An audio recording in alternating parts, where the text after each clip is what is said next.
olho nas eleições 2024. A partir de agora, no Noticidade, você acompanha uma entrevista com um pré-candidato que deve disputar a Prefeitura de Campo Grande. E a vez hoje é do PT, do Partido dos Trabalhadores, a deputada federal Camila Jara, pré-candidata a prefeita de Campo Grande pelo PT. Deputada, bom dia, tudo bem? Bom dia, Rodrigão, bom dia a todos os ouvintes. Estamos bem e bem recebidos com um cafezinho aqui. Deputada, a senhora sabe que eu sempre... vou chamar de você, pelo amor de Deus, eu sempre Por falo favor. isso, né? Eu sempre abro, né, esse bloco falando que deve disputar a pré-candidatura. Tá tudo certo pelo PT ou ainda falta alguma coisa? Pelo PT tá tudo certo, nosso nome foi aprovado na convenção e agora dia 6 vai ter a reunião da Executiva Nacional do partido para bater o martelo e seguimos nessa luta para apresentar as melhores propostas para Campo Grande. Deputada, eu sempre pergunto também que é o seguinte, o partido tem uma vontade, eu, enquanto pessoa, também tenho uma vontade. A Camila Jara, ela quer ser pré-candidata? A Camila Jara é movida por lutas e eu falo sempre, ontem eu estava na posse dos desembargadores e um dos desembargadores novos que fez o discurso falou que a inquietude tem que nos mover. E eu sou uma inquieta socialmente. E eu não consigo lidar com as situações e achar normal, por exemplo, a desigualdade social. Achar normal a gente viver num país que, ao mesmo tempo, enquanto política pública, a gente tem que pensar o uso da inteligência artificial e como garantir acesso básico à internet para a população. A gente tem esses dois polos, a gente tem essas duas realidades. Nesse sentido, eu fico muito feliz de ter o meu nome escolhido pelo Partido dos Trabalhadores e, mais do que isso, de poder colaborar com propostas concretas, reais, para solucionar alguns problemas que já são estruturais da nossa cidade, mas que nós aqui em Campo Grande temos uma vantagem, Rodrigo, a gente não tem nada muito consolidado ainda e a gente consegue, no momento que a gente está, reverter alguns problemas para que a gente não se torne uma cidade caótica, como é o caso de São Paulo em várias áreas. O que te incomoda quando o assunto fala em alguns gargalos de Campo Grande? Rodrigo, eu tenho tudo, na verdade. A maneira como a cidade é planejada, que teve por uma época que a gente conseguiu planejar, atualmente a gente não consegue.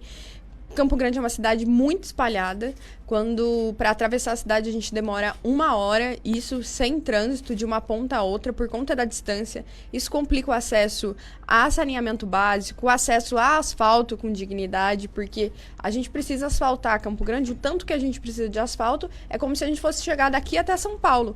Isso acontece porque sempre o interesse da especulação imobiliária prevaleceu em relação ao interesse de toda a população. Isso dificulta que a linha de ônibus chegue, isso faz com que a gente tenha escolas, creches, postos de saúde cada vez mais distantes. É o caso, por exemplo, se a gente pegar a região do Noroeste. A gente tem uma unidade básica de saúde para atender toda aquela região. Ela fica do outro lado do anel viário, porque foi expandindo e a gente abandona esses bairros mais periféricos. E esse tipo de situação não dá mais para acontecer. As pessoas só vão acreditar na política e acreditar que a nossa saída é pelas soluções públicas a partir do momento que o Estado parar de falhar em prover atendimento básico para a população. Bom, você falou sobre atendimento básico. Até então, agora, terça-feira, Campo Grande decretou situação de emergência por conta das doenças respiratórias. A senhora acredita que o arroz com feijão não estão sendo feitos, deputada? Tá faltando dipirona nas UPAs e nas unidades básicas de saúde. Isso já diz muito. Se a gente não tem na prefeitura alguém competente para conseguir adquirir essas medicações básicas ou arrumar uma solução para que elas cheguem para a população, tem alguma coisa errada. A senhora percorre os postos? A senhora recebe muitas reclamações de unidade de saúde? Muitas. É o que a gente mais recebia e a situação nas unidades é de calamidade. Por exemplo, as UPAs com infraestrutura básica detonadas, assim. E você vai em alguns prédios que não são muito antigos. Eles foram construídos do governo Dilma para cá. Não deu manutenção, agora para arrumar se torna cada vez mais caro. E isso quando a gente fala sobre coisas básicas de infraestrutura. Quando a gente passa para os problemas maiores, a gente tem pessoas na fila por cirurgia em Campo Grande há 78 meses. Se essas pessoas ainda sobreviveram ao fato de precisar da cirurgia, a gente precisa dar um encaminhamento e uma solução para a situação delas. Bom, a gente imagina, deputada, eu sei que saúde, né, é o calcanhar de Aquiles de qualquer gestor, né, não é fácil.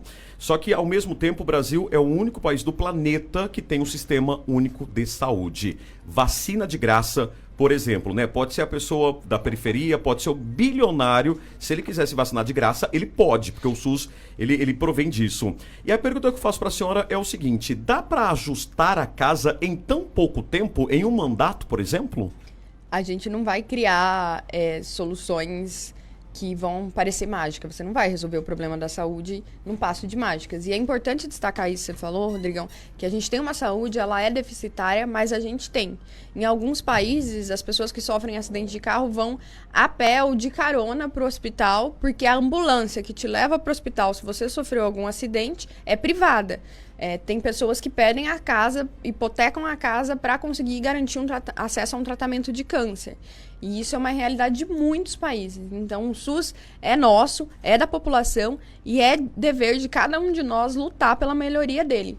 Mas eu tenho na minha cabeça e não é na minha cabeça, a prefeitura mais bem avaliada do país hoje é a prefeitura de Recife. E eles inovaram na maneira do desenho das instituições. Então, você não vai resolver o problema de saúde só na área da saúde. A gente enfrentou uma epidemia de dengue. A dengue você pega ela dentro da casa, né? Se você não trabalhar junto com a educação para garantir que as pessoas não deixem água parada, para garantir que as pessoas cuidem dos seus quintais, cuidem do quintal do vizinho, denunciem aqueles quintais que está cheio de lixo, para que a Solurb vá, consiga pegar. Então, eu já falei de 3 setores da prefeitura que eu precisei ativar para conseguir lidar com o problema. Então, a gente tem que criar essa cultura de entender que as políticas públicas são transversais e que o problema da saúde a gente resolve com a saúde, a gente resolve com a educação, a gente resolve com a limpeza urbana e a gente pensa em como estruturar e construir soluções a partir do envolvimento de vários atores. E isso é muito importante e falta. A gente perde quando a gente não faz isso.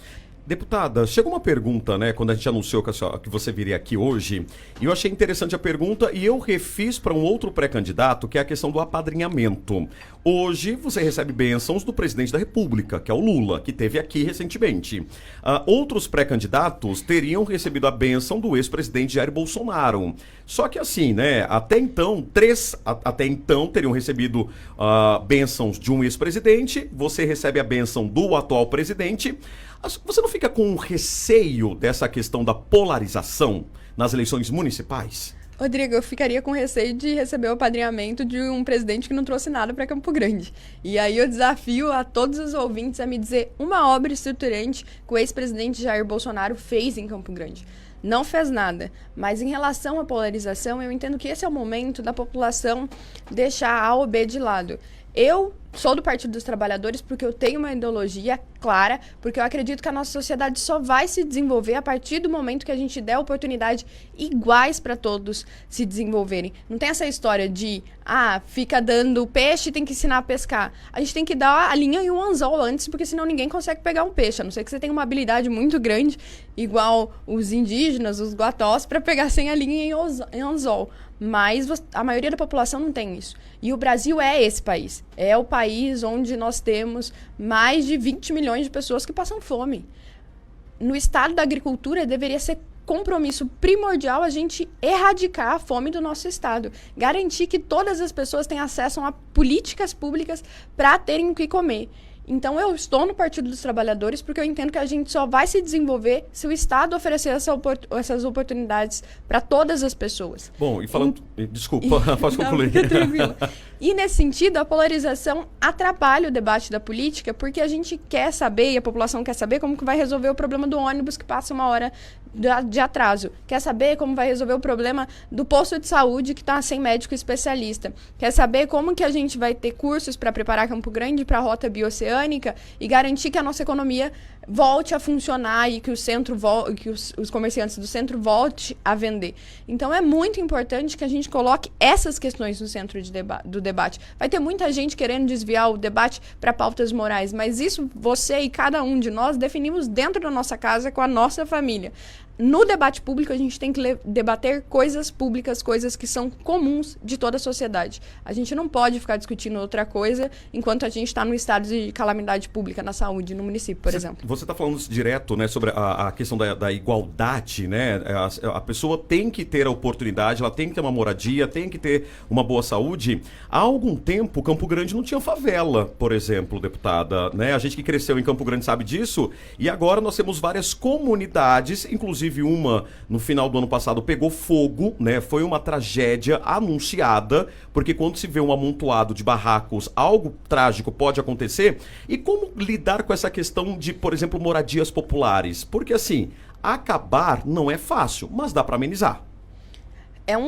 É algo que a prefeitura tem que ter um plano constante de desenvolvimento, porque sempre vai ter déficit habitacional, porque a população ainda está em crescente no Brasil e em Campo Grande, por consequência.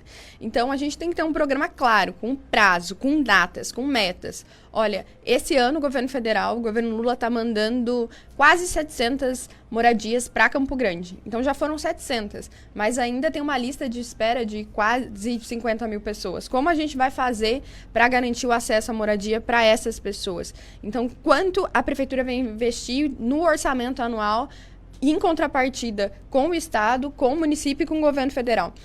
Então, a gente tem que ter uma meta e um plano claro para isso. Atualmente, a gente não tem. E a gente cobrava qual que é o plano de desfavelização do município. E isso nunca nos foi apresentado na época da vereança. Então, a gente precisa ter esse plano com metas a serem atingidas. Mas é muito bom ter o programa Minha Casa Minha Vida de volta. Esse problema da moradia a gente não resolve sozinho no município. Precisa ter um governo federal atuante. E só nesse ano o estado do Mato Grosso do Sul conseguiu quase 2.000 novas casas para a população. Isso direto do programa Minha Casa Minha Vida, fora os convênios.